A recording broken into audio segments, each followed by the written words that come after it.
Hi guys, James at Rampant Lion Reviews again for you today with another beer review. For this one, we are going to cross the Øresund once again, and we're going to go back to Sjælland in Denmark and revisit a brewery that's featured on the channel a good number of times before. I've had some really nice beers from these guys over the years, a few different styles, but I would say this brewery are known mainly for their New England hazy IPAs. Now, the beer that we're going to have a look at today is a kind of big brother version of one of their beers that we've had before, which in itself was very nice. So I have to say I do have high hopes for this one, even more so because the particular style of beer that we're going to have a look at today is one that I know this brewery can do very well. Probably my favourite beer in this particular style bracket, if you like, comes from this brewery actually. So I do have high hopes for this one. I hope it lives up to them. Hopefully it's a good beer. Hopefully it makes for an interesting review, and I hope that you guys enjoy my take on this one. I'm certainly really curious about this. So yeah, for this review then, we are going to return to Copenhagen, the Danish capital and one of my favourite beer cities in the world.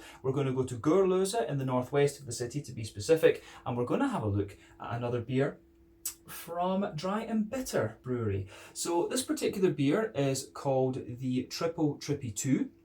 It comes in at 10% ABV, and this one is a New England hazy, whatever you want to call it, triple IPA. Now, I believe this beer was first released sometime at the start of this year, 2021, and it is the big brother basically of Double Dippy Doo, which I reviewed maybe about a year and a half ago, something like that.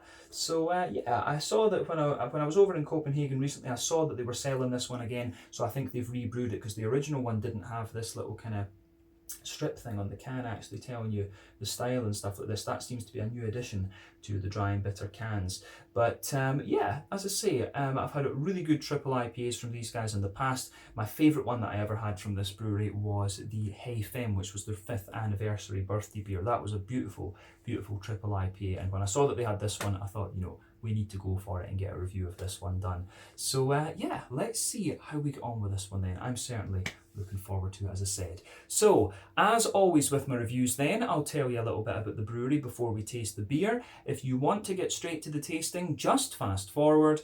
All the usual links are in the video description below. That's the brewery website, the link to my other reviews that I've done from Dry and Bitter Brewery before, and we will no doubt add some more to that list in the near future. But there's all the usual social media down there. If you want to see more reviews, do please consider subscribing to the channel. The whole channel, of course, has a geography-based tagging system, so you can go into the homepage and search for beer based on country, city, state, county, province, prefecture, whatever it is you happen to be interested in. Do check out the playlists of beers from different countries. There is one there for all the Danish beers I've reviewed for you, and that's being added to very regularly because I live in the south of Sweden, very close to Denmark, and I love my Danish beers, so always looking for new ones. Do keep your brewery recommendations coming in, but as always, please do get in touch and let me know some of those other beers and breweries that you guys would like to see me review. It's always great to hear from you guys that are watching the videos, and the support that you show the channel is hugely appreciated. So anyway, on to my brewery notes then, to tell you a little bit about Dry and Bitter Brewery. So Dry and Bitter Brewery, as I've told you before, were founded back in 2015 by the owners of Fermentoren, and this is Søren Parker Wagner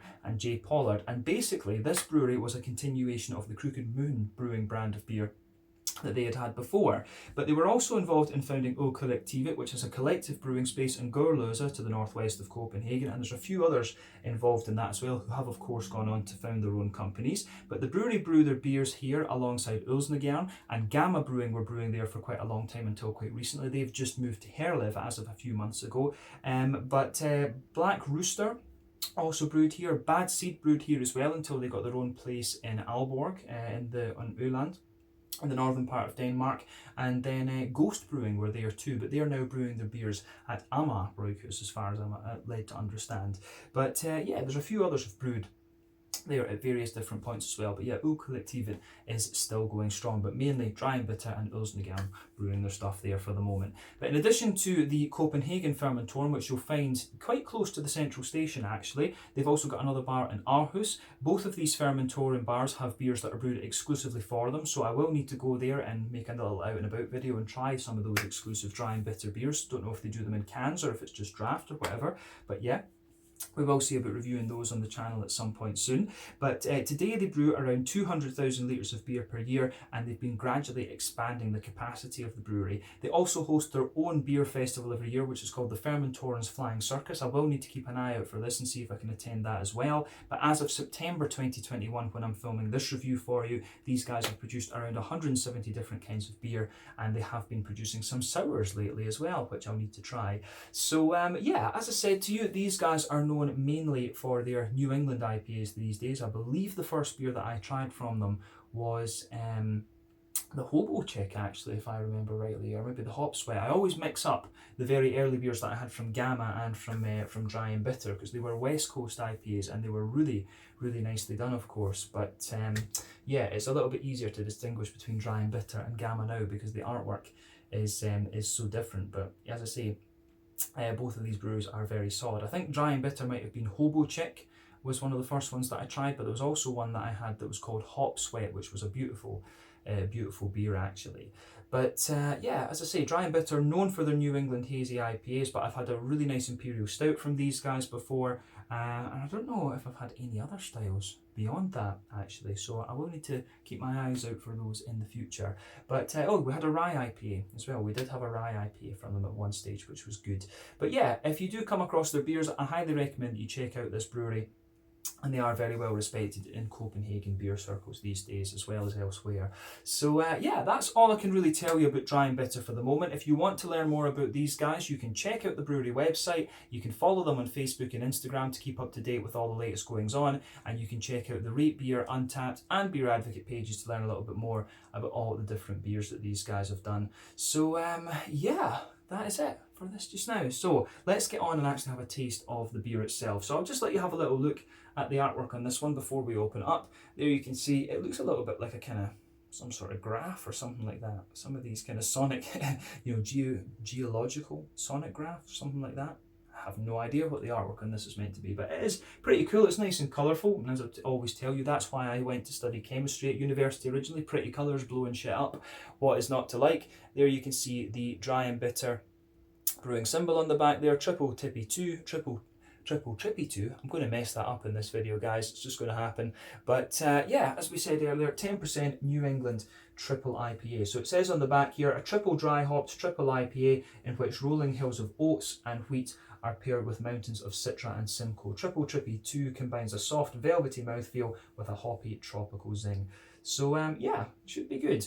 But yeah, Citra and Simcoe, of course, are hops that we know quite well. Both American. Citra gives you about 14% alpha acid, lots of juicy mango, quite a kind of citrusy, zesty kind of character to it quite often. Sometimes a more pungent passion fruit. Simcoe is, in New England IPAs, a more soft, kind of straight up passion fruit that you get out of it, but sometimes you can get wee apricot-y notes in the New England IPAs as well. But a very versatile hop, a lot more oily in West Coasters, and it gives you some lovely red fruity characters when you put it into black IPAs as well. But it comes in normally about 12% alpha acid.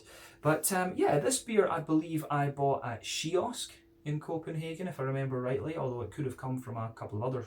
It could have either come from Fish and Beer or from the Beer Hive. I honestly can't remember, but I think this one was picked up at Kiosk. But all three of those shops are very good, and that's where I get my beers from when I go to Copenhagen. But yeah, I think I paid about 60 Danish crowns for this, maybe 65. Let's say 65 because it is a triple IPA. So 65 Danish kroner, that is going to be somewhere in the region of about 80 Swedish kroner, and then that will be about €8, about £7 in that case, then £7.50 maybe. And then in dollars, it's going to be about, what, $9 for the can. So yeah, for a Danish beer, Danish triple IPA, that's nae bad, to be honest with you. Danish beers are a wee bit more expensive because of strong currency, labour costs, and blah, blah, blah. But yeah, let's get this guy out and we'll get on with the tasting then. The triple Trippy 2, 10% New England hazy triple IPA. Come on, there we go. I was scared I was going to break the ring pull off that there. That wouldn't have been good, because then how the hell do you get it open? But yeah, let's get this guy out and into the glass. So there we are. This one's got quite a wee bit of sediment in it as well. I can see little bits of particle kind of floating around in it there. I don't know why. All of my beers that I have at the moment from Denmark this time seem to have got a little bit of sediment in them. I don't know if maybe my fridge is too cold or what, not sure. But yeah, anyway, I'm sure it'll still be all right. But I think, yeah, in fairness, I think the quite a lot of these beers that I bought this time were chilled, and then I brought them back across the border. So maybe the sediment was already formed in them because they were chilled from the outset, actually. But yeah, anyway. So as you can see with this beer, it's poured as you would expect of a New England triple IPA. You've got a solid finger, just under a finger of a frothy, I would say kind of creamy coloured head. I wouldn't describe this one as being perfect white. It is more of a kind of creamy colour, but there's one or two big bubbles sticking towards the side of the glass, a few little ones going up towards the bottom of the head there. It looks very, very nice. But yeah, as I say, you can see little bits and bobs of sediment floating around in that one. You can see that on the camera there, as far as I can see. But yeah, it's all natural. Of course, it will just be bits of oats and wheat, so nothing really about that. Probably a little bit of yeast in there too. But yeah, in terms of colour of this beer, if we shine the light through it, this is a very kind of murky, strong yellow colour, this one. It really looks like a little bit like a kind of mixed tropical fruit juice. As I always tell you in these New England IPA reviews, I love comparing New England IPAs to different kind of tropical fruit juices because their appearance just reminds me of that.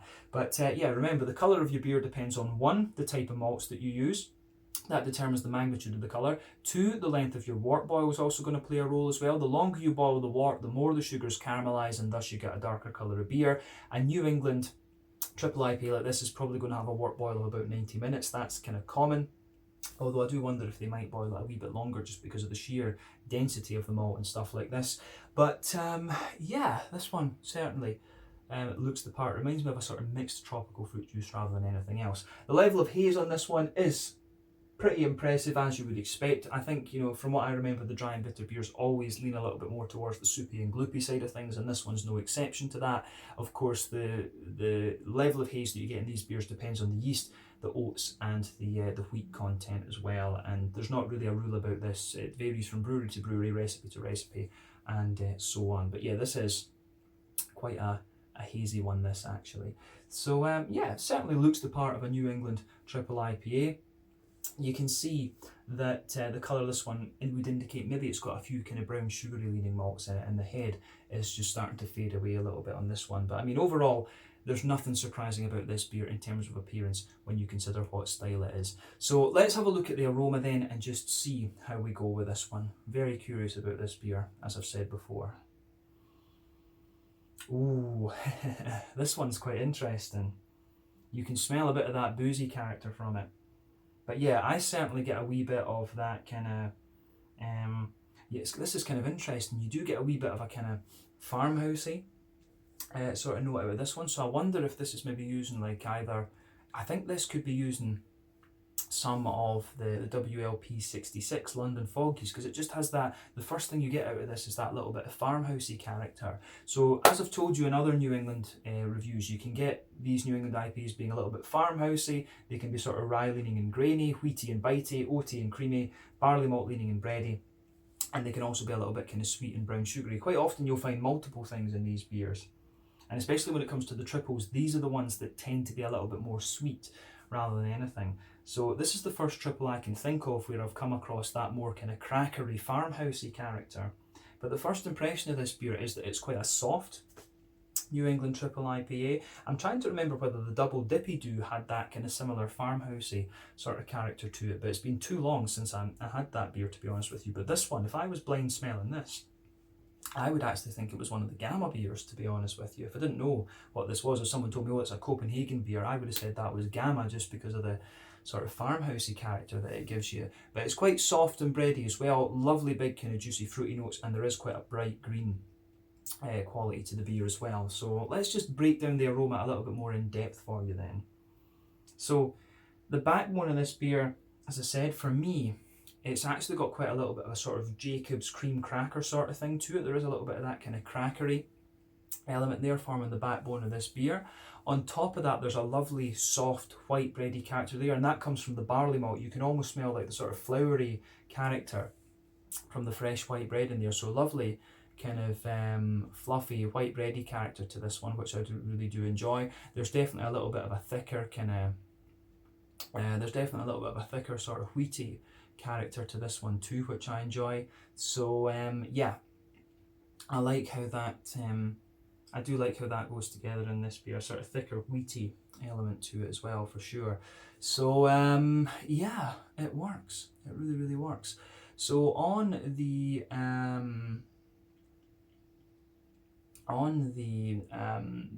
on top of that kind of wheaty layer as well, you do get a little bit of bitiness in the back of the nose. Incidentally, you can smell quite a bit of oatiness out of this one, and also that kind of sweet brown sugary element too.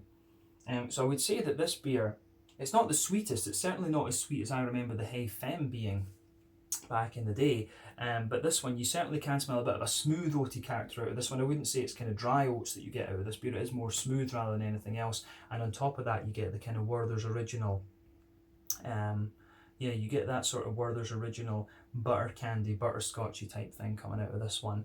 So yeah, I really like how this beer goes about its business, that's for sure. The malty side of things I think works very well, and it's just, as I say, the farmhousey kind of note, the crackery farmhousey sort of thing I'm getting out of this beer, and it's got a very slight woodiness to it as well. That isn't something that I expected from dry and bitter. As I say, this is something I've more found with Gamma in recent times actually, so nice wee surprise there. But on the hoppy side of things then, the green component of this beer, there is a wee bit of earthiness in there, but really it leans more towards a bright kind of floral aromaticity. I do get quite a bit of grassy, zesty character coming out of this one, and I think that grassy zestiness is more attributable to Citra rather than anything else. I think it is more of a kind of Citra trait that rather than being part of Simcoe. But yeah, the green component for me leans a little bit more towards that zesty, grassy kind of things. There is floral character there and a wee bit of earthiness, but otherwise green component is grassy. On the fruity side of things, it is pretty much what you would expect if you know these hops. So there's not really too much of a passion fruity note to it. You can detect it a little bit, and of course Citra and Simcoe are going to give you that. I mean, the pungent passion fruit, but beyond that you actually get a lot of juicy mango character out of this one. And it's actually quite an intense mango. You know, I think the Simcoe and the Citra are kind of combining there and giving you that big intense mango. But as I said, the passion fruity notes that you normally get from Simcoe are a little bit more soft and juicy in a sense, and I think that's what's given the bigger mango-y notes out of the beer. But you do certainly get some apricot in this one for sure. I get a soft apricot in this, but it's got quite a zip to it as well. There is quite a bit of an almost lemony, citrusy character out of this one. If I didn't know it was only Citra and Simcoe, I might wonder if there was a wee bit of, like, you know, Centennial or something in there, because there is, as I say, quite a little bit of a kind of lemony zest to this beer. So yeah, fruity notes are quite interesting, but quite a grassy, zesty and kind of lemony leaning beer, but it's also got that zippy mango to it, which is kind of interesting. But yeah, let's get the rest of this into the glass and see how we go. Curious about this beer. A few more bits of sediment going in, but as we say, it is all natural. But as I always say, take a wee bit of time to take a little bit of time to enjoy the aroma of the beer before you get stuck into it. But we are going to taste this one now. So yeah, this is the Trippy 2, a New England triple IPA from Dry and Bitter Brewing Company in Gurla's in Copenhagen. Let's get stuck in. You can see the sediment in this. Should have been a bit more careful with that, but let's get stuck into this one. Slàinte, skål, cheers.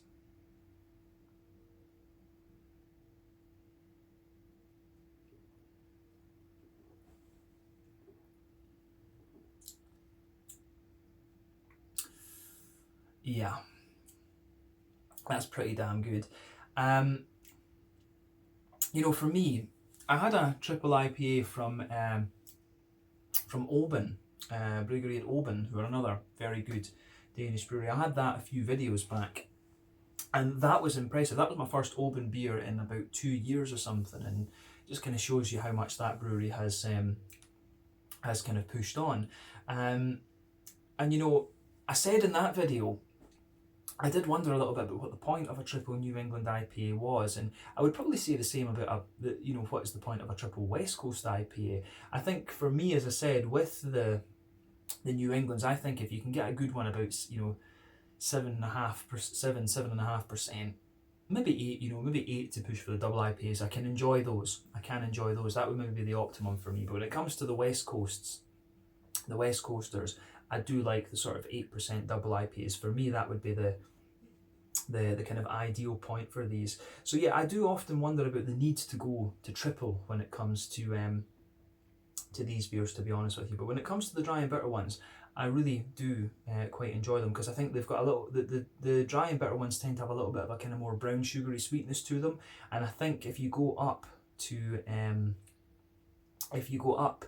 that alcohol content in one of these New Englands, I think you need a little bit of brown sugar just to sort of vary the beer up a little bit. Because if you have just a kind of, you know, oat, wheat and kind of yeasty malt base in there, I think, you know, just having that big thick breadiness isn't for me. I like a little bit of sweetness at that kind of level. So maybe that's kind of why I think, I would probably pick a West Coast triple IPA over a New England one when it comes down to it. But you guys know that I'm, you know, the Scottish sweet tooth. We are a little bit of a sucker for these kind of sweet sort of things, these big sweet brown sugary notes. Can, you know, Scotch ales makes sense, you know. But yeah, you know, these dry and bitter triple IPAs, I could go for these now and again, but you know, as I say, still not wholly convinced that you need to go up to this triple level. But I will say this is another very nice one from these guys. They know what they're doing with this style bracket. And as I said, Hey Femme was one of my favourite beers that these guys ever did, and probably my favourite triple IPA that I've ever had on the New England side of things. West Coast, I've not had too many that were actually called West Coast triple IPAs, but that's a different story. But yeah, the flavour of this one is really nice. I don't know if it quite tops Hey Femme, but as I always say, you know, you sometimes get that nostalgia element when you have such a good beer in your mind. It's quite difficult to top that. But this is lovely. It is very good.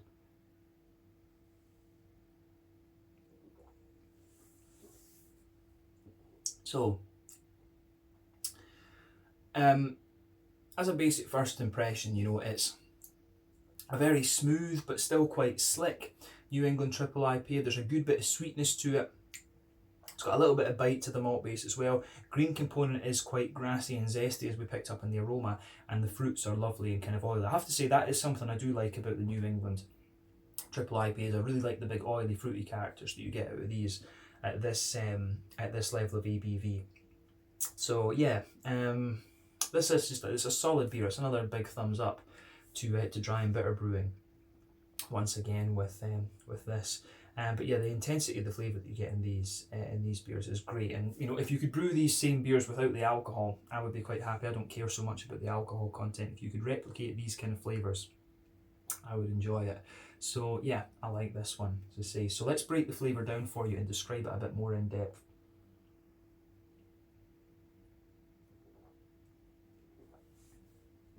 So this is one of these beers where it is quite in keeping with the with what you get in the aroma.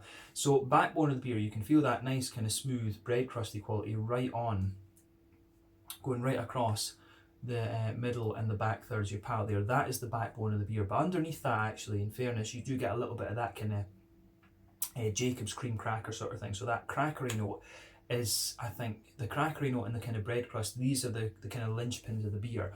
On top of that, you can feel the sort of, could we say, pale malty, soft white bready character coming out of this one. You get quite a lot of that in this beer for sure.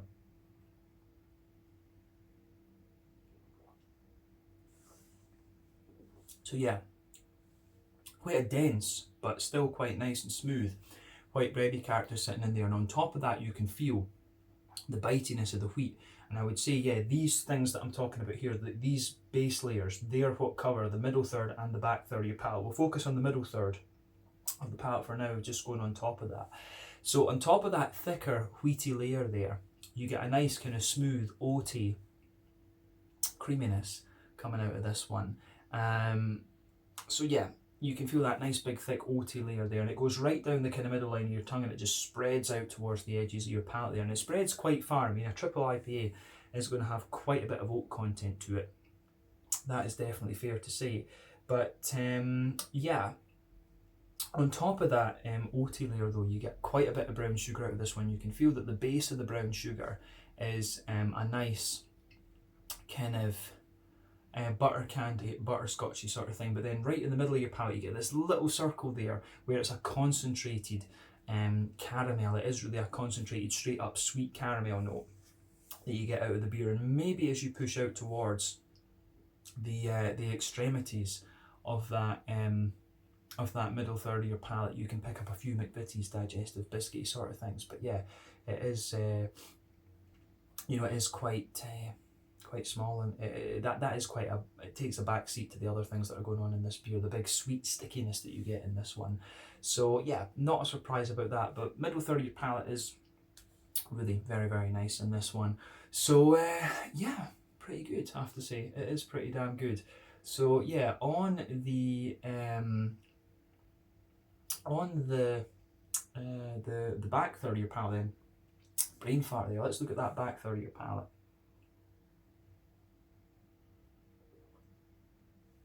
So yeah, back third of your palate, you can feel that nice thick sort of, as we say, you can feel that nice kind of thick, on top of these layers, so we say bread crust, white bread, wheaty layers. You can feel at the back of the palate instantly that there is a bit more of that wheaty bitiness there. Some of the oat does creep over, in fairness, and you can feel a little bit of bready build up on that border region between middle third and back third of your palate, a wee bit more bread crust. But then on top of all of that, you get that dense yeasty character to this one, and that's where you get some of the grainy and kind of woody aspects coming out of the beer. So when you start at the back of that of the back of your palate, you can feel that nice kind of tall. You can feel that nice kind of tall flavour there. So as you come further forward, it condenses down quite a little bit, but the middle third of your palate in this beer, because it's a triple IPA, is still quite dense and quite thick. But yeah, the flavour in this beer goes together really nicely, and the bread crust is a little bit more grainy in the back third of your palate too. So yeah, I do like how this beer all pieces together. So on the hoppy side of things then, back corners of the palate, there's definitely a wee bit of earthiness in there. As you move further forward, it's a little bit herbal, but as you push further forward, it is a little bit more floral and aromatic. But I think all of that takes a back seat to what's going on the front curve of your palate. You've got the nice big grassiness in there, a little bit wet but quite zesty as well. So yeah, I think it goes together really nicely in that particular sense. So yeah, awesome stuff.